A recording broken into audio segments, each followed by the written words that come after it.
بسم الله الرحمن الرحيم. الحمد لله نحمده ونستعينه ونستغفره ونؤمن به ونتوكل عليه ونعوذ بالله من شرور أنفسنا ومن سيئات أعمالنا. من يهده الله فلا مضل له ومن يضلله فلا هادي له. ونشهد أن لا إله إلا الله وحده لا شريك له. ونشهد أن سيدنا ونبينا ومولانا محمدا عبده ورسوله صلى الله عليه وعلى آله وأصحابه وبارك وسلم تسليما كثيرا كثيرا. أما بعد، فأعوذ بالله من الشيطان الرجيم. بسم الله الرحمن الرحيم. وَلَنَبْلُوَنَّكُمْ بِشَيْءٍ مِّنَ الْخَوْفِ وَالْجُوعِ وَنَقْصٍ مِّنَ الْأَمْوَالِ وَالْأَنفُسِ وَالثَّمَرَاتِ وَبَشِّرِ الصَّابِرِينَ الَّذِينَ إِذَا أَصَابَتْهُم مُّصِيبَةٌ قالوا إنا لله وإنا إليه راجعون. صدق اللہ العظیم. محترم بزرگوں اور دوستوں،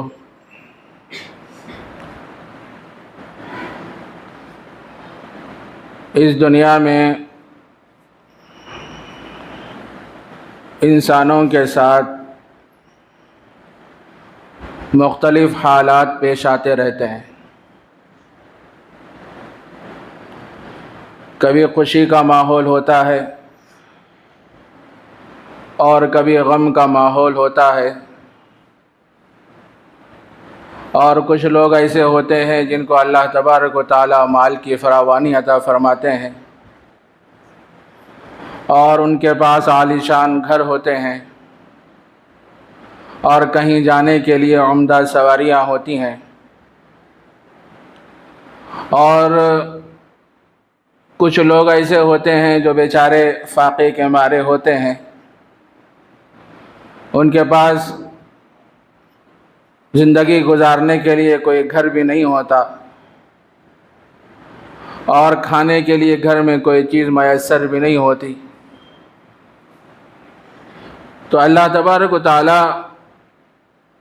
بندوں کو آزماتے رہتے ہیں، کبھی خوشی دے کے آزماتے ہیں اور کبھی غم دے کے آزماتے ہیں، اور انہی حالتوں میں بندوں کا امتحان ہوتا رہتا ہے. اللہ کسی کو مال کی فراوانی عطا فرمائے تو اللہ رب العزت اس کو مالدار بنا کے آزماتے ہیں، وہ میرا شکر کرتا ہے کہ نہیں کرتا ہے. اللہ رب العزت کسی پر مصائب کے پہاڑ اور کلفتوں اور پریشانیوں میں اس کو مبتلا کرتے ہیں اور دیکھتے ہیں کہ میرا بندہ آنے والی مصیبتوں پہ صبر کرتا ہے یا واویلا کرتا ہے. اور کبھی ایسا ہوتا ہے کہ حق تعالی جل شانہ اپنے کسی عزیز اور قریب کو اس دنیا سے اٹھا دیتے ہیں، اس کا انتقال ہو جاتا ہے. آدمی کو بڑی امید ہوتی ہے، آرزو ہوتی ہے، اور گھر والے متعلقین یہ سوچتے ہیں کہ اس آدمی کا یہاں رہنا بہت ضروری تھا، بچیوں کی شادیوں کا مسئلہ تھا اور بچے کاروبار پہ لگے ہوئے نہیں تھے. اب گھر کیسے چلے گا، زندگی کیسے گزرے گی، بچوں کا کیسے ہوگا اور شادیوں کا کیسا انتظام ہوگا. ان حالات میں آدمی پریشان ہو جاتا ہے، واویلا کرتا ہے، شکوے شکایتیں کرتا ہے، اور بعض خواتین یہاں تک کہنے لگتے ہیں ارے اللہ کو میرا شوہر ہی ملا تھا کیا، کوئی اور نہیں ملا تھا کیا، میرے 2 بچیاں تھے، ان کے شادی کا انتظام کرنا تھا، اگر میرے شوہر ہوتے تو وہ کما کے لاتے، اور شادیوں کا انتظام کرتے۔ میرے 2 بچے تھے، ان کے لیے نوکریوں کا مسئلہ تھا۔ میرے شوہر نے میرے بچوں کو پڑھایا لکھایا، ابھی بہت کچھ بنانا تھا، وہ اس دنیا سے رخصت ہو گئے، اب میرا کیسے ہوگا؟ تو آدمی ایسے حالات میں پریشان ہو جاتا ہے، واویلا کرتا ہے، ہنگامہ مچاتا ہے۔ لیکن ایک بات یاد رکھنا چاہیے کہ ہنگامہ کرنے سے، واویلا مچانے سے اللہ تبارک و تعالیٰ جب کسی چیز کو لے لیتے ہیں، کسی امانت کو اپنے پاس لے لیتے ہیں، تو پھر اس کو واپس نہیں کرتے، پھر دوبارہ وہ چیز اس کے پاس نہیں آتی۔ کتنے لوگ اس دنیا سے جا رہے ہیں اور جاتے رہیں گے، اور کتنے لوگ اس دنیا میں پیدا ہو رہے ہیں اور ہوتے رہیں گے۔ اللہ کا ایک ایسا نظام ہے کہ روزانہ 100 لوگ اس دنیا سے جا رہے ہیں، تو کئی بچے اس دنیا میں پیدا بھی ہو رہے ہیں۔ یہ قیامت تک یہ نظام اللہ کا چلتا رہے گا۔ اللہ تبارک و تعالیٰ بندے کو آزماتے رہتے ہیں، ہر حالت میں آزماتے ہیں۔ قرآن مجید میں حق تعالی جل شانہ نے فرمایا کہ تبارک الذی بیدہ الملک وہو علی کل شیء قدیر الذی خلق الموت والحیاۃ لیبلوکم ایکم احسن عملا وہو العزیز الغفور، کہ اللہ رب العزت نے انسان کو موت بھی دی، زندگی بھی دی، موت کو بھی پیدا فرمایا، زندگی کو بھی پیدا فرمایا۔ کس لیے پیدا فرمایا؟ لیبلوکم ایکم احسن عملا، تاکہ ہم تم کو آزمائیں کہ تم میں سے کون اچھا عمل کر کے آتا ہے۔ کسی کو مال کی فراوانی اللہ تبارک و تعالیٰ عطا فرماتے ہیں، اللہ دیکھتے ہیں اور اس بندے کا امتحان لیتے رہتے ہیں، میں نے اس کو کافی مال عطا فرمایا ہے، یہ مال کے ملنے پر میرا شکر کرتا ہے کہ نہیں کرتا۔ جب آدمی کو مال ملتا ہے تو آدمی تکبر میں مبتلا ہو جاتا ہے، حماقت میں مبتلا ہو جاتا ہے، اور کہنے لگتا ہے یہ میری محنت کا نتیجہ ہے، میری کمائی کا نتیجہ ہے کہ میں تو اس قابل تھا، اللہ نے مجھے یہ مال و دولت کی فراوانی عطا فرمائی۔ میرے عزیز دوستو بزرگوں، اللہ تبارک و تعالیٰ مالداری دے کے، پیسہ دے کے، مال دے کے بندوں کو آزماتے ہیں۔ جب مال مل جائے تو آدمی کے اندر تواضع پیدا ہونا چاہیے، آدمی کے اندر شکر کا جذبہ پیدا ہونا چاہیے۔ اے اللہ، میں اس قابل تو نہیں تھا، لیکن آپ نے مجھے یہ دولت عطا فرمائی، لاکھوں روپے میرے پاس آپ نے عطا فرمائے، یہ اصل میں آپ ہی کے ہیں، بطور امانت آپ نے میرے پاس رکھا ہے۔ یہ شکر کے جذبات جب آدمی کے پاس ہوتے ہیں تو اللہ نعمتوں میں اضافہ فرماتے ہیں۔ لَإِن شَكَرْتُمْ لَأَزِيدَنَّكُمْ وَلَإِن كَفَرْتُمْ إِنَّ عَذَابِي لَشَدِيدٌ، اگر تم اللہ کی دی ہوئی نعمتوں پر شکر گزاری کرو گے تو اللہ نعمتوں میں اضافہ فرمائیں گے، اور اگر تم ناشکری کرو گے تو اللہ کا عذاب بڑا سخت ہے۔ تو مال دے کے بھی اللہ آزماتے ہیں، اور مصیبتیں دے کے بھی اللہ کیا کرتے ہیں؟ آزماتے ہیں۔ اور انہی حالات میں بندوں کا امتحان ہوتا رہتا ہے۔ کبھی آدمی کو مصیبتوں کے آنے پر مایوس نہیں ہونا چاہیے، ارے مجھ پہ کیوں پریشانی آ رہی ہیں، مجھ پر کیوں ایسے حالات آ رہے ہیں، میرے بازو میں رہنے والے لوگ کتنی عالیشان زندگی گزار رہے ہیں، اور میرے رشتہ دار سکون سے چین سے ان کی زندگی گزر رہی ہے، لیکن مجھ پر ایسے حالات آ رہے ہیں۔ کبھی میرے شوہر کا انتقال ہو جاتا ہے، کبھی میرے بھائی کا انتقال ہو جاتا ہے، کبھی گھر میں کوئی حادثہ پیش آتا ہے، یہ میرے ساتھ ہی ایسا کیوں ہو رہا ہے؟ بہت سے لوگ یہ بھی کہتے ہیں لوگاں کچھ کر رہے ہوں گے میرے ساتھ، اس وجہ سے ایسے حالات آ رہے ہیں۔ کوئی کچھ نہیں کرتا، کسی کے پاس کچھ نہیں ہے، کوئی دم نہیں ہے، کرنے والی ذات اللہ کی۔ یہ شکوک و شبہات جو لوگوں کے دلوں میں پیدا ہو رہے ہیں، اس کو نکال دینا چاہیے۔ یہ غلط خیالات ہیں، کرنے اور دھرنے والی ذات اللہ کی ذات ہے۔ تو آدمی کو اللہ تبارک و تعالیٰ مصائب دے کے آزماتے رہتے ہیں۔ جب آدمی مصائب پہ صبر کرتا ہے تو اللہ تبارک و تعالیٰ اس کو بے حساب اجر عطا فرماتے ہیں۔ انما یوفی الصابرون اجرہم بغیر حساب، جو آدمی آنے والی مصیبتوں پہ صبر کرے گا اللہ رب العزت اس کو بے حساب اجر عطا فرمائیں گے، اس کا کوئی حساب ہی نہیں ہے۔ ایسا اجر اللہ تبارک و تعالیٰ عطا فرماتے ہیں۔ تو میرے عزیز دوستو بزرگوں، جب آدمی کے اوپر مصائب آئے تو آدمی اس وقت صبر کا مظاہرہ کرے، اور یہ سوچے کہ جو نعمت اللہ نے مجھے عطا فرمائی تھی وہ نعمت اللہ نے لے لی، وہ اس کی تھی، اللہ نے وہ نعمت اپنے پاس لے لی۔ اس پر آدمی کو واویلا نہیں کرنا چاہیے، ہنگامہ اور شور شرابہ نہیں کرنا چاہیے۔ ہمارے شور شرابہ کرنے سے گئی ہوئی چیز واپس نہیں آتی، گئی ہوئی چیز واپس نہیں آتی۔ اللہ کے نبی علیہ السلام نے حضرات صحابہ کے ذہن کو، مزاج کو ایسے بنایا تھا، ان کے اندر ایسا صبر تھا کہ ان واقعات کو سنایا جاتا ہے تو جسم پر رونگٹے کھڑے ہو جاتے ہیں۔ جب آدمی اللہ والوں کی صحبت میں رہتا ہے، نیک لوگوں کی صحبتوں میں رہتا ہے تو وہی اثرات اس کے اندر منتقل ہوتے ہیں۔ اسی لیے فرمایا گیا صحبت صالح ترا صالح کنت، صحبت طالح ترا طالح کنت۔ اچھوں کی صحبت انسان کو اچھا بنا دیتی ہے اور بروں کی صحبت انسان کو برا بنا دیتی ہے۔ جیسے لوگوں کے ساتھ رہیں گے ویسے ہی اثرات آدمی کے اوپر پڑتے ہیں۔ کتابوں میں ایک واقعہ بیان فرمایا گیا ہے، ایک صحابی ہیں حضرت جابر بن عبداللہ، ان کا ایک اکلوتا بیٹا تھا، 8-9 سال کا تھا، اور بڑی محبت سے انہوں نے اس بچے کو پالا تھا۔ ظاہر ہے ہر باپ اپنے بچے کو بڑی محبت سے پالتا ہے، اپنی اولاد کو بڑی محبت سے پالتا ہے۔ وہ 8-9 سال کا لڑکا بیمار ہو گیا اور اس کا علاج کیا گیا، لیکن یہاں تک نوبت پہنچی کہ بس اب وہ زندگی کی کچھ سانسیں اور کچھ لمحات اس کے باقی تھے۔ ایک دم حضرت جابر بن عبداللہ کو ایک سفر درپیش ہوا تو انہوں نے اپنی بیوی محترمہ سے کہا کہ دیکھو مجھے ایک ضروری کام پہ باہر جانا ہے، میں جا کے شام تک واپس آؤں گا، تم اس بچے کا خیال رکھنا۔ حضرت جابر بن عبداللہ کسی کام سے باہر چلے گئے، جانے کے کچھ گھنٹوں کے بعد ان کے وہ اکلوتے جو صاحبزادے تھے ان کا انتقال ہو گیا۔ ظاہر ہے اس زمانے کی عورتیں بھی کیسی تھیں، اللہ والی تھیں، تقوی شعار تھیں۔ تو جب انتقال ہوا تو وہ جابر بن عبداللہ کی اہلیہ محترمہ اپنے بچے کو ایک جگہ رکھ دی اور اپنے شوہر کے آنے کا انتظار کر رہی تھی۔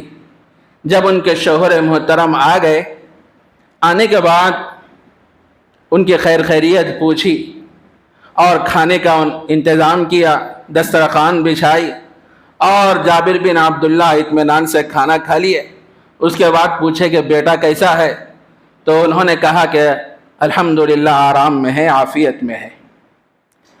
جب تھوڑی دیر گزر گئی تو حضرت جابر بن عبداللہ کی اہلیہ محترمہ اپنے شوہر سے پوچھنے لگی میں آپ سے ایک مسئلہ پوچھنا چاہتی ہوں۔ وہ مسئلہ یہ ہے اگر کوئی آدمی ہمارے پاس کوئی چیز امانت رکھے اور کچھ دن گزر جائے وہ چیز ہمارے پاس رہنے کے بعد جو آدمی جو چیز ہمارے پاس رکھا تھا اور وہ آ کے یہ کہہ رہا ہے کہ وہ چیز ہمیں دے دو، تو ہمیں دینا چاہیے یا نہیں دینا چاہیے، یا اس پر ہمیں افسوس کرنا چاہیے کہ وہ چیز چلی گئی؟ تو حضرت جابر بن عبداللہ نے فرمایا کہ ارے ایسی کیا بات ہے، ارے وہ چیز بطور امانت ہمارے پاس رکھی گئی ہے، ہم اس کے مالک نہیں ہیں۔ جب وہ آدمی آ کے ہم سے پوچھ رہا ہے اور تقاضا کر رہا ہے تو وہ چیز ہمیں دے دینا چاہیے، اس پر افسوس نہیں کرنا چاہیے۔ تو حضرت جابر بن عبداللہ کی اہلیہ محترمہ نے پھر پوچھا ذرا یہ بتائیے کیا شریعت کا مسئلہ ایسے ہی ہے؟ تو انہوں نے کہا ہاں شریعت کا مسئلہ ایسے ہی ہے۔ اس کے بعد انہوں نے کہا دیکھو ایک لڑکا اللہ نے مجھے اور آپ کو عطا فرمایا تھا، بطور امانت اللہ نے ہم دونوں کے درمیان رکھا تھا، لیکن اس کی طبیعت ناساز ہو گئی اور وہ اللہ کو پیارا ہو گیا اور وہ اللہ کے پاس چلے گیا ہے، کیا اس پر ہمیں افسوس کرنا چاہیے؟ اتنا سننا تھا حضرت جابر بن عبداللہ اپنی اہلیہ محترمہ کے ہاتھوں کو چوم لیے اور اس کے بعد فرمایا کہ تو نے میرا غم ہلکا کر دیا، تو نے میرا غم ہلکا کر دیا۔ ارے جو چیز اللہ کی تھی اللہ لے لیے، اس پر آدمی کو افسوس نہیں کرنا چاہیے، بلکہ تقدیر پہ فیصلے پہ آدمی کو راضی رہنا چاہیے۔ اِنَّ لِلَّهِ مَا أَخَذَ وَلَهُ مَا أَعْطَى وَكُلُّ شَيْءٍ عِندَهُ بِأَجَلٍ مُّسَمًّى۔ یہ دنیا میں جتنی چیزیں ہیں سب اللہ کی ہیں، اللہ جب چاہے لے لیتے ہیں، اللہ کو تصرف کا حق حاصل ہے، اللہ جسے چاہے لیتے ہیں، جسے چاہے رکھتے ہیں۔ جب کوئی چیز ہمارے پاس سے چلی جائے، وہ بطور امانت تھی، اللہ نے وہ چیز ہمارے پاس لے لی، اپنے پاس لے لی، تو اس پر آدمی کو افسوس نہیں کرنا چاہیے، شکوے شکایتیں نہیں کرنا چاہیے۔ لیکن ہوتا ایسا ہے کہ غم کے ماحول میں، غم کے حالات میں آدمی کے اوپر صبر تو آ جاتا ہے، آنکھوں سے آنسو تو روا ہو جاتے ہیں، لیکن گھر کے جو خواتین ہوتی ہیں وہ آپے سے باہر ہو جاتی ہیں، ہنگامہ مچاتی ہیں، شور شرابہ کرتی ہیں، اور کسی خاتون کے گھر میں آنے پر اور وہ سارے واقعات سناتی رہتی ہیں کہ میرا بچہ تو ایسا تھا، میرا شوہر تو ایسا تھا، میرا بھائی تو ایسا تھا جو اچھے اخلاق کا مظاہرہ کرتا تھا، میرے ساتھ اچھا سلوک کرتا تھا، اور بہت سی خوبیاں بیان کرتی ہیں، بیان کرتے کرتے رونے لگتی ہیں، اور وہ آنے والا بیچارہ بھی، جو عورتیں ہوتی ہیں وہ بھی شور شرابہ کرنے لگتی ہیں، ہنگامہ کرنے لگتی ہیں، اور زبان سے ایسے کلمات نکل جاتے ہیں۔ بعض خواتین یہ بھی کہتے ہیں ارے اللہ کو میرا بھائی ملا تھا کیا، کوئی اور نہیں ملا کیا؟ ایسے الفاظ کبھی زبان سے استعمال نہیں کرنا چاہیے، بلکہ ایسے موقع پر صبر کا دامن آدمی کو تھامے ہوئے رہنا چاہیے۔ حدیث میں آتا ہے، نبی رحمت صلی اللہ علیہ وسلم نے ارشاد فرمایا کہ اللہ تبارک و تعالی کسی بندے کو جب اونچا مقام عطا فرمانا چاہتے ہیں، غور سے سنیے، حدیث میں فرمایا گیا، نبی اکرم صلی اللہ علیہ وسلم نے ارشاد فرمایا، اللہ جب کسی بندے کو اونچا مقام، اونچا درجہ عطا کرنا چاہتے ہیں، لیکن اس کے اعمال ویسے نہیں ہوتے، تو اللہ تبارک و تعالیٰ اس کو مصیبتوں میں مبتلا کر دیتے ہیں۔ اعمال اس کے ویسے نہیں ہوتے، اللہ تبارک و تعالیٰ اس کو مصیبتوں میں کیا کرتے ہیں؟ مبتلا کر دیتے ہیں۔ جب بندہ آنے والی مصیبتوں پہ صبر کرتا ہے تو اس صبر کی برکت سے حق تعالی جل شانہ اس بندے کو وہ مقام عطا فرماتے ہیں جو اللہ دینا چاہتے ہیں۔ ہمیں نہیں معلوم اللہ کیا مقام دینا چاہ رہے ہیں۔ ہمارا بھائی تو اس دنیا سے اڑ گیا، ہماری بہن تو اس دنیا سے اڑ گئی، ہماری بیوی تو اس دنیا سے چلی گئی، وہ ہماری شریک حیات تھی۔ ہر آدمی کو اپنی بیوی سے بڑی محبت ہوتی ہے، بھائی سے محبت ہوتی ہے، اور رشتہ داروں سے محبت ہوتی ہے، دل میں ملال تو ہوتا ہے، غم تو ہوتا ہے، لیکن ایسے وقت آدمی صبر کا دامن تھامے رہے۔ نہیں معلوم کہ اللہ تبارک و تعالیٰ آپ کے درجات کو بلند کرنے والے ہیں، آپ کے مقام کو اونچا کرنے والے ہیں، ہم اس چیز کو نہیں جانتے۔ ایک حدیث میں نبی رحمت صلی اللہ علیہ وسلم نے یہ بات ارشاد فرمائی، جب آدمی مصیبتوں پہ صبر کرتا ہے، جب آدمی مصیبتوں پہ صبر کرتا ہے، حق تعالی جل شانہ اس بندے کو 300 درجے ایسے عطا فرماتے ہیں۔ کتنے درجے؟ 300 درجے ایسے عطا فرماتے ہیں قیامت میں، ہر درجے کا فاصلہ زمین اور آسمان کے برابر ہوگا۔ ایک درجے کا جو فاصلہ ہوگا زمین اور آسمان کے برابر ہوگا۔ جو آدمی آنے والی مصیبتوں پہ صبر کرے گا، اللہ رب العزت اس کو 300 درجے ایسے عطا فرمائے۔ اور قرآن مجید میں حق تعالی جل شانہ نے یہ بات بھی ارشاد فرمائی، انما یوفی الصابرون اجرہم بغیر حساب۔ جو بندہ آنے والی مصیبتوں پہ صبر کرتا ہے، اللہ رب العزت اس کو بے حساب اجر عطا فرماتے ہیں، ہم اس کا وہم و گمان بھی نہیں کر سکتے۔ تو میرے عزیز دوستو بزرگوں، کوئی چیز ہمارے اختیار میں نہیں، ہم اللہ کے بندے ہیں، اللہ کے غلام ہیں۔ اللہ جب چاہے کوئی چیز لینا چاہے تو ان کو حق ہے، ان کو اختیار ہے۔ ایسے وقت آدمی صبر کا دامن تھامے رہے، شکوے شکایات نہیں کرنا چاہیے۔ یہ الگ بات ہے، کسی کے اس دنیا سے چلے جانے کے بعد آدمی کو افسوس تو ہوتا ہے، آنکھوں سے آنسو روا ہوتے ہیں۔ آنکھوں سے آنسو روا ہونا کوئی معیوب بات نہیں ہے، لیکن زبان سے آدمی جو شکوے شکایتیں کرتا ہے، ہنگامہ کرتا ہے، واویلا کرتا ہے، یہ عمل ایسا ہے اللہ کو ناراض کرنے والا ہے۔ نبی رحمت صلی اللہ علیہ وسلم کے چہیتے صاحبزادے حضرت ابراہیم کا جب انتقال ہو گیا، بالکل وہ نزع کی حالت میں تھے۔ نبی رحمت صلی اللہ علیہ وسلم اپنے صاحبزادے کے پاس تشریف لائے تو دیکھا کہ حضرت ابراہیم بڑی تکلیف میں مبتلا ہیں، تو اللہ کے نبی کے آنکھوں میں آنسو آ گئے۔ حضرت عبد الرحمن بن عوف رضی اللہ تعالیٰ عنہ بازو میں موجود تھے. جب اللہ کے نبی کی آنکھوں میں آنسوؤں کو انہوں نے دیکھا تو بڑے ادب کے لہجے میں دریافت کیا, اللہ کے نبی آج آپ کے آنکھوں سے آنسو روا ہے؟ تو نبی رحمت صلی اللہ علیہ وسلم نے فرمایا, غم کے موقع پر آنکھ سے آنسوؤں کا بہہ جانا یہ رحمت ہے, رحمت ہے. آنسو نکل جاتے ہیں غم کے موقع پر, لیکن ایسے موقع پر آدمی کو شکوے شکایتیں نہیں کرنا, زبان نہیں کھولنا, بلکہ اللہ کا ایسا فیصلہ تھا مجھے اس پر راضی رہنا چاہیے.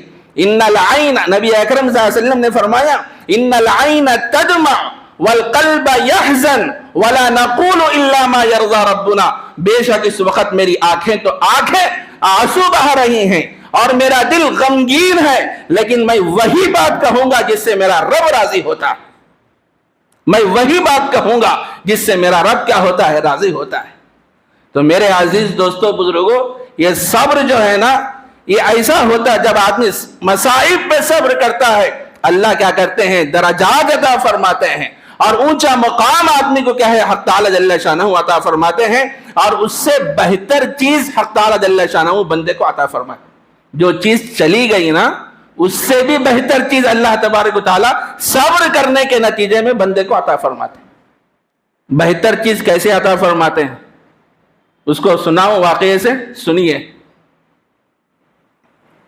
حضرت ابو سلمہ ایک صحابی ہیں, وہ نبی اکرم صلی اللہ علیہ وسلم کی مجلس میں حاضر تھے.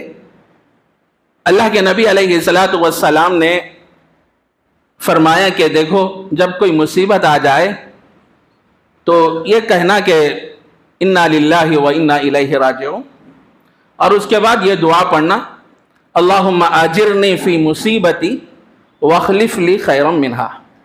اے اللہ جو مصیبت اس وقت مجھے پہنچی ہے اس پر مجھے صبر عطا فرما دے اور اس سے بہتر چیز مجھے عطا فرما دے.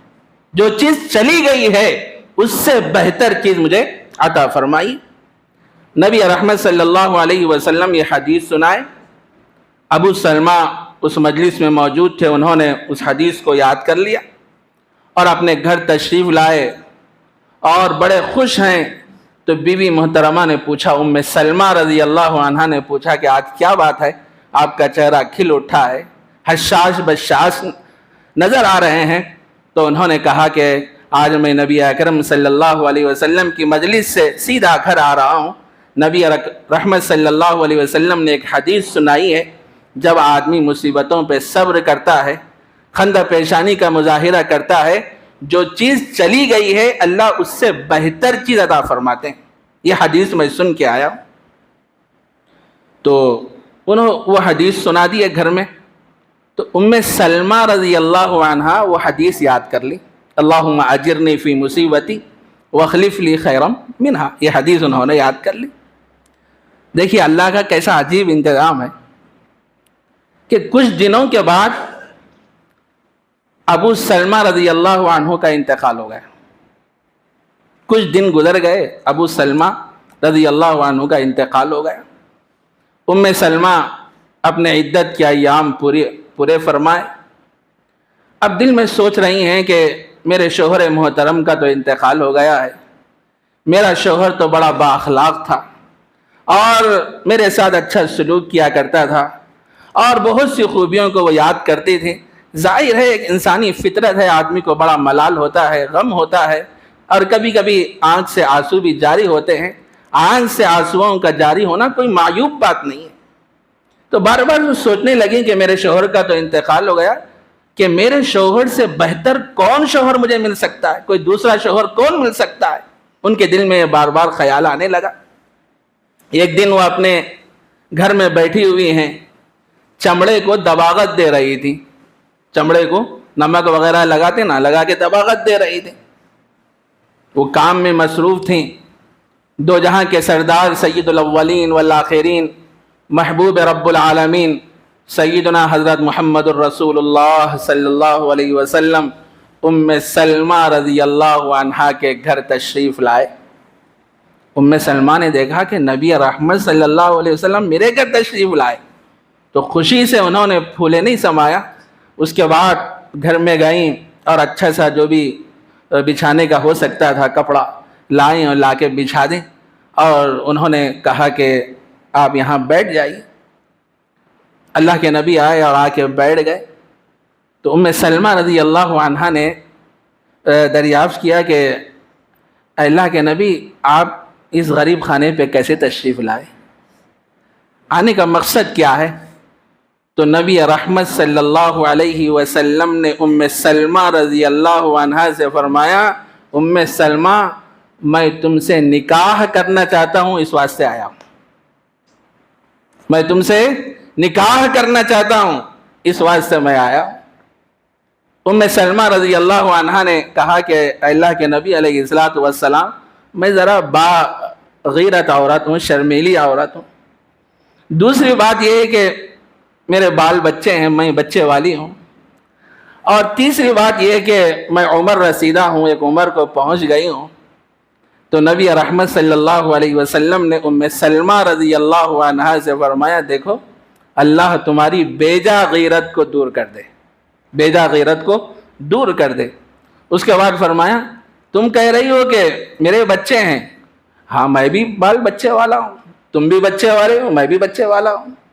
اس کے بعد پھر فرمایا کہ تم کہہ رہی ہو کہ میں عمر رسیدہ ہوں, میں بھی عمر رسیدہ ہوں. اس کے بعد نبی رحمت صلی اللہ علیہ وسلم ام سلمہ رضی اللہ تعالیٰ عنہا سے نکاح فرماتے ہیں. یہ اس دعا کا اثر ہے جو انہوں نے ابو سلمہ کے انتقال کے بعد یہ پڑھا تھا, انا للہ و انا الیہ راجعون, اللہم اجرنی فی مصیبتی واخلف لی خیرا منہا. جب ابو سلمہ کا انتقال ہوا تو ام سلمہ نے یہ حدیث پڑھی تھی کہ انا للہ و انا الیہ راجعون, اللہم اجرنی فی مصیبتی, اے اللہ اس وقت جو مصیبت مجھے پہنچی ہے اس پر مجھے صبر عطا فرما دے, اجر عطا فرما دے, اور اس سے بہتر بدلہ مجھے عطا فرما دے. دو جہاں کے سردار سید الاولین والآخرین محبوب رب العالمین سیدنا حضرت محمد الرسول اللہ صلی اللہ علیہ وسلم ام سلمہ کے گھر تشریف لائے اور لا کے فرمایا کہ ام سلمہ میں تم سے نکاح کرنا چاہتا. یہ اس دعا کی برکت ہے میرے بھائی. ہم لوگ کیا ہے پریشانیوں میں, مصائب میں دعاؤں کا تو اہتمام نہیں کرتے, واویلا کرتے ہیں, ہنگامہ مچاتے ہیں, شور شرابہ کرتے ہیں. ایسے وقت آدمی کو دعاؤں کا اہتمام کرنا چاہیے. جب کوئی مصیبت پیش آ جائے فوراً یہ کہے انا للہ و انا الیہ راجعون. کیا مطلب ہے اس کا؟ انا للہ, بے شک ہم اللہ ہی کے لیے ہیں, وَإِنَّا إِلَيْهِ رَاجِعُونَ, اور اسی کی طرف لوٹنے والے. کوئی چیز ہماری ہے, بتاؤ کوئی چیز ہماری ہے؟ سو انہوں دیے سو ہے, سو انہوں دیے سو ہے. جب انہوں واپس لے رہے ہیں تو ہمیں افسوس کیوں کرنا چاہیے, غم کیوں کرنا چاہیے؟ اللہ کا ایک نظام ہے. اللہ جب چاہتے ہیں, جب مقدر میں ہوتا ہے, اتنی حیات کسی بندے دینا چاہتے ہیں, جب وہ حیات مکمل ہو جاتی ہے اللہ رب العزت کیا ہے اس بندے کو اپنے پاس بلا لیتے ہیں. تو دعا بھی جو ہمیں سکھلائی گئی وہ یہی سکھلائی گئی, انا للہ و انا الیہ راجعون, بے شک ہم اللہ ہی کے لیے ہیں اور اللہ ہی کی طرف لوٹ کے جانے والے ہیں. لیکن جب آدمی حقیقت کے ساتھ یہ دعا پڑھتا ہے تو پھر آدمی کو صبر آتا ہے. خالی کیا ہے رٹ لیتے نا ہم لوگ انا للہ و انا الیہ راجعون, زبان پہ جاری رہتا, لیکن حقیقت کیا ہے ہم اس کو نہیں سمجھتے. حقیقت کیا ہے اس کی؟ انا للہ, ہم اللہ کے لیے اور ہم اللہ ہی کی طرف لوٹنے والے ہیں. اس تصور کے ساتھ, اس استحضار کے ساتھ دعا کا اہتمام کریں گے تو آدمی کو افسوس نہیں ہوتا, غم نہیں ہوتا, اور آدمی سوچتا ہے یہ چیز تو چلی گئی ہے لیکن اللہ رب العزت اس سے بہتر بدلہ, بہتر چیز مجھے عطا فرماتے ہیں. ہوتا ہے دنیا میں بھی, آدمی کیا ہے کسی جگہ سے آدمی کو بڑی محبت ہوتی ہے, کسی گھر سے آدمی کو بڑی محبت ہوتی ہے, سیلاب آ جاتا ہے یا شور شرابہ ہو جاتا ہے, ہنگامہ ہو جاتا ہے اور حالات خراب ہو جاتے ہیں جو آج کل چل رہے ہیں. مسلمانوں کو مارا جا رہا ہے, پیٹا جا رہا ہے, کاٹا جا رہا ہے, اور کیا ہے مسلمانوں کے گھروں کو منہدم کیا جا رہا ہے. لیکن ایسے وقت مسلمان جب صبر کا دامن تھامے ہوئے رہتے ہیں، اس کا گھر گر رہا ہے، وہ بیچارہ کس محنت کے ساتھ خون پسینے کے ساتھ پیسوں کو جمع کر کر کے رکھا تھا اور زندگی گزارنے کے لیے چھوٹا مکان بنایا تھا، لیکن جب اس کا گھر گرایا جا رہا ہے اس وقت اس آدمی کو کتنی تکلیف ہوتی ہے، کتنی تکلیف ہوتی ہے. لیکن جب آدمی ایسے حالات میں کر تو کچھ بھی نہیں سکتا، ایسے حالات میں جب آدمی صبر کا دامن تھامے رہے گا، کوئی بھی مصیبت آ جائے، جب صبر کا آدمی دامن تھامے رہے گا، اللہ رب العزت اس سے بہتر بدلہ آدمی کو عطا فرماتا ہے، اس سے بہتر بدلہ. ہم کو سمجھ میں نہیں آتا، ہم تو سمجھ رہے ہیں کہ بہترین چیز چلے گئی، میری پرورش کرنے والا میرا بہترین بھائی تھا، وہ مجھ سے اڑ گیا، میرا شوہر اس دنیا سے چلا گیا، اور میری بیوی اس دنیا سے چلی گئی، میرا بیٹا اس دنیا سے چلا گیا. آدمی اور لوگ تو یہ محسوس کرتے ہیں، یہ سوچتے ہیں، لیکن اللہ تبارک و تعالیٰ اس کے پیچھے کیا دینا چاہتے ہیں وہ ہمیں معلوم نہیں ہوتا. تو وہ آدمی صبر کرے گا تو اللہ تبارک و تعالیٰ اس کو درجے بھی عطا فرماتے ہیں، اور کیا ہے اونچا مقام بھی اس بندے کو عطا فرماتے ہیں. تو آدمی کے اوپر حالات آتے رہتے ہیں، مختلف حالات آتے رہتے ہیں. جب آدمی کے اوپر مصائب آ جائیں، پریشانیاں آ جائیں، تو ایسے وقت آدمی صبر کا دامن تھامے رکھنا، واویلا نہیں کرنا، ہنگامہ نہیں کرنا، بلکہ یہ سوچتے رہنا اللہ کا فیصلہ ایسے ہی تھا، میری تقدیر میں ایسے ہی لکھا ہوا تھا، میں اس پر راضی ہوں. یہ زبان کھلی تو سمجھو کہ معاملہ بگڑ گیا. یہ زبان ہی ایسی چیز ہے اچھوں کو بھی خراب کر دے رہی، قریب رہنے والوں کو بھی دور کر دے رہی. محبتوں سے لوگ کئی سالوں سے رہتے ہیں، لیکن زبان سے نکلا ہوا ایک تلخ کلمہ جو لوگوں کو دور رکھنے پہ مجبور کر دیتا. میرے بھائی زبان کا صحیح استعمال کرو، محبتوں کو تقسیم کرو زبان کے ذریعے سے، کاٹو نہ کو کسی کو، دور مت کرو کسی کو. اپنے شیریں الفاظ سے، محبت بھرے الفاظ سے لوگوں کو اپنے سے قریب کرو. لیکن لوگ کیا ہے زبان کا صحیح استعمال نہیں کرتے، اور چاہتے ہیں کہ میں ان کے ذہن میں ایک خاکہ ہوتا ہے، فلاں آدمی بہت اچھا ہے، ارے اس سے میرے تعلقات کو اگر میں مضبوط کرنا چاہتا ہوں، یہ جو آدمی ان کے ساتھ اچھا ہے، ان کے تعلقات مضبوط ہیں، اس کو دور کرنا، اس کو اگر میں دور کروں گا تو میرے تعلقات اس سے اچھے ہوں گے. اس کے نتیجے میں آدمی جھوٹ کا سہارا لیتا ہے اور تہمتیں باندھتا ہے اور ایسی باتیں کہتا ہے کہ دور دور تک اس کا کوئی حقیقت سے کوئی تعلق نہیں ہوتا. یہ سب کیا ہے؟ زبان کا بیجا استعمال ہے میرے بھائی، زبان کا بیجا.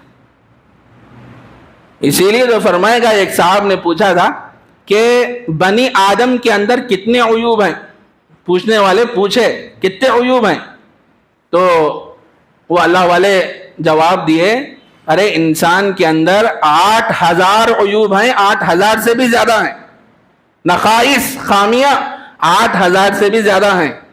لیکن جب بندہ زبان کو قابو میں رکھتا ہے، زبان کا استعمال نہیں کرتا، محتاط رہتا ہے، وہ 8000 عیوب اندر کے اندر ہی رہتے، اندر کے اندر ہی رہتے. جب زبان کھلتی ہے تو سمجھ میں آتا کتنا کمینہ ہے، کتنا مکار ہے، کتنا بدماش ہے، کتنا دھوکے باز ہے، کتنا جھوٹا ہے، ساری چیزیں سمجھ میں آتی. یہ زبان ہی ہے میرے بھائی، اس کے ذریعے سے ہم کیا ہے لوگوں کو پہچان سکتے ہیں. جب تک آدمی اپنی زبان کو اندر رکھتا ہے تو لوگ سمجھتے ہیں بڑا شریف ہے، بڑا اللہ والا ہے. اس کے کرتا پیجامے کو دیکھ کے لوگ سمجھتے ہیں کتنا اللہ والا ہے. لیکن جب زبان کھولتا ہے تو گندگی، غلاظت، شرارت اور جھوٹ، تہمت کے علاوہ کچھ اس کی زبان سے نہیں نکلتا. کپڑے تو اچھے پہنا ہوا ہے، ٹوپی لگایا ہوا ہے، لیکن اندر کتنی غلاظت اس کی بھری ہوئی ہے. جب زبان کھلتی ہے تو یہ ساری چیزیں سامنے آتی. اسی لیے ایک صحابی نے نبی رحمت صلی اللہ علیہ وسلم سے پوچھا تھا، اے اللہ کے نبی علیہ السلام ذرا یہ بتائیے کہ میں جنت میں کیسے پہنچ جاؤں اور جہنم سے کیسے دور رہوں. تو نبی رحمت صلی اللہ علیہ وسلم نے فرمایا، دیکھو 3 کام کر لو تم سیدھا جنت میں پہنچ جاؤ گے. 3 کام کر لو سیدھا جنت میں پہنچ جاؤ گے. پہلا کام یہ ہے اپنے گناہوں کو یاد کر کے ندامت کے آنسو اللہ کے دربار میں ٹپکاؤ. گناہ ہو جائے تو گناہ ہونے کے بعد فوراً توبہ کر لو اور ندامت کے آنسو اللہ کے دربار میں ٹپکاؤ. دوسرا کام یہ ہے کہ زیادہ وقت اپنے گھر میں گزارا کرو. فری جو اوقات ہوتے ہیں نا اس کو اپنے گھر میں گزارنا.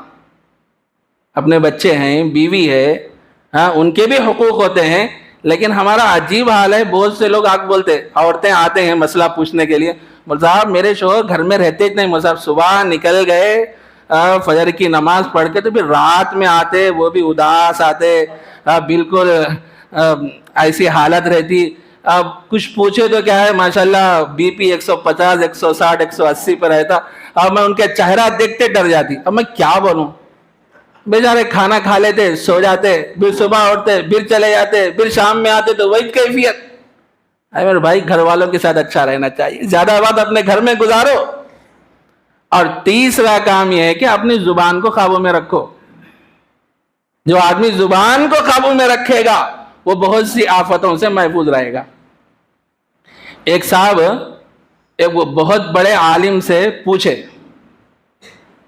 کیا پوچھے؟ پوچھے کہ صبر کسے کہتے ہیں؟ صبر کسے کہتے ہیں؟ وہ عالم صاحب سنے، کوئی جواب نہیں دیا، خاموش رہے. اس کے بعد پھر انہوں نے پوچھے، حضرت میں آپ سے پوچھ رہا ہوں کہ صبر کسے کہتے ہیں؟ ذرا اپنا چہرہ اٹھا کے ان کو دیکھ کے پھر خاموش رہے، کوئی جواب نہیں دیے. اب یہ صاحب کو پارا چڑھ گیا. کچھ کام میں بھی مصروف نہیں ہیں، فری ہیں، میں ان سے پوچھ رہا ہوں کہ صبر کسے کہتے ہیں. پہلی مرتبہ پوچھا تو کوئی جواب نہیں دیے، دوسری مرتبہ پوچھا تو میرے کو دیکھے خاموش ہو گئے. اب یہ غصے میں ذرا جانے لگے اٹھ کے، تو عالم صاحب بلا کے بولے صبر کہتے ہیں انتظار کو. صبر کسے کہتے ہیں؟ انتظار کو. جلد بازی نہیں کرنا. تمہارا امتحان لے رہا تھا میں، تمہارا کیا کر رہا تھا؟ امتحان لے رہا تھا.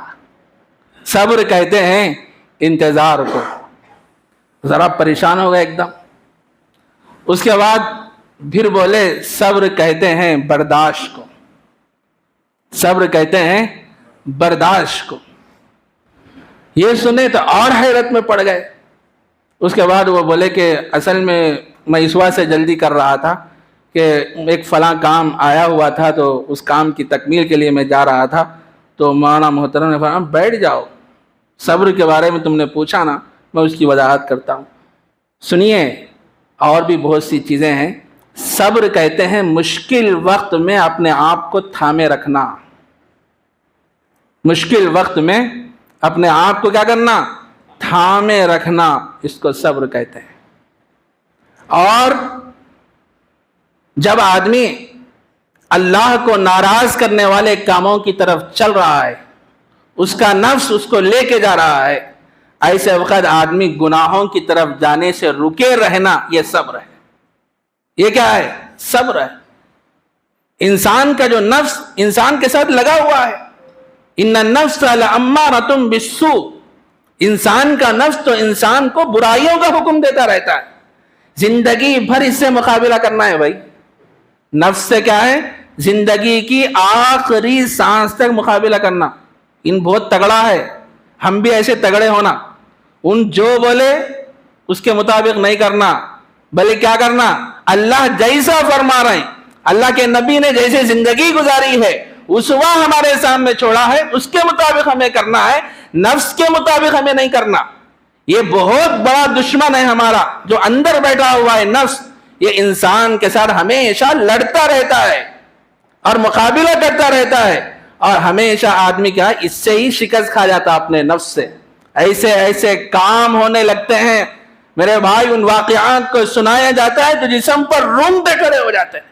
جب سے یہ سیل فون ہمارے پاس آئے، اللہ ہماری حفاظت فرمائے، نوجوان بچے کیا، نوجوان بچیاں کیا، ارے اپنے گھروں میں راتوں میں موجود ہوتے ہیں، گندی فلمیں دیکھتے ہیں اور ناجائز چیزیں دیکھتے ہیں. اس کے نتیجے میں شہوانیت بھڑک اٹھتی ہے، اور اس کے بعد دوستوں سے تعلقات قائم ہوتے ہیں، اور وہ اپنے گھر والوں کو بتائے بغیر وہ لڑکی اور اپنے دوست کے ساتھ گاڑی پہ بیٹھ کے پارکوں میں نظر آتی ہے۔ یہ سب کیا ہے میرے بھائی؟